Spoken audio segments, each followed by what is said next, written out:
ब्राह्मणों की दुनिया में जो पहला ब्राह्मण कहा जाता है, कौन?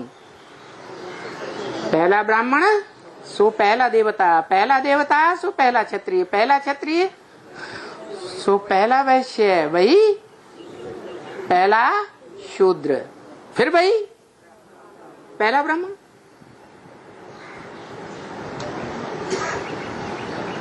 वो ब्राह्मण जब संपन्न बनता है तो ब्राह्मण देवता पूजनीय बनता है। जो पहला पहला पूजनीय बनता है उसी की यादगार शिवलिंग है। फिर शिवलिंग क्यों कहा जाता है? शंकर लिंग क्यों नहीं?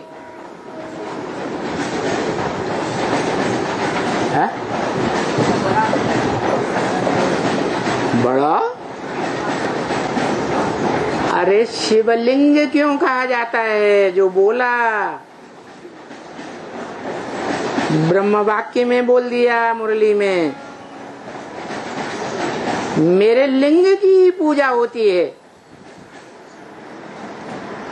और देवताओं के अन्य इंद्रियों की भी पूजा होती है। नेत्र कमल, मुख कमल, हस्त कमल, पाद कमल, मेरे लिंग की पूजा होती। शिव को लिंग है, इंद्रियां हैं, तो किसके इंद्रिय की बात है?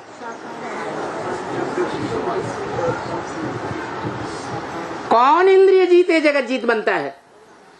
शिव। योग बल से शिव इंद्रियों को जीतता है। उसे जरूरत है? उसको तो इंद्रिय है ही नहीं। तो जो सोमनाथ मंदिर में लिंग दिखाया गया, जिसका दायां हिस्सा और बायां हिस्सा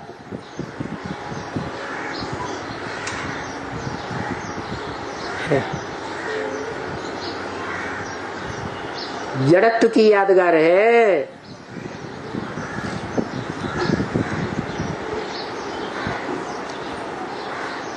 जो जड़त्व की यादगार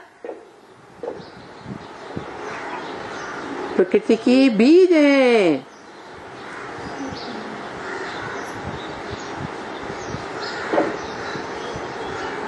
परा प्रकृति भी है और पृथ्वी, जलवायु, अग्नि, आकाश, इनका संघात रूप जड़ प्रकृति भी है। दोनों का मेल होता है। जो महालक्ष्मी बनती है वो ही लिंग रूप है और वो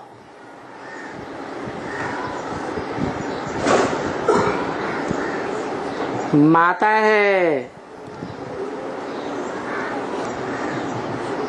जो यादगार बनी हुई है, त्वमेव माता।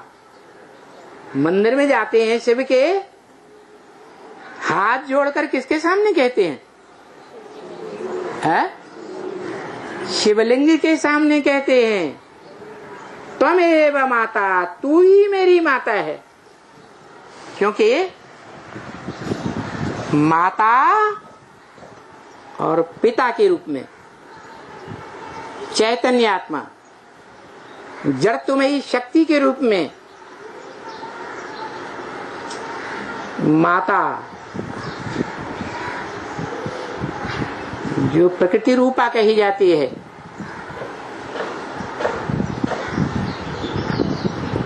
सात्विक रूप भी है, तामसी रूप भी है, दोनों का मेल भी है।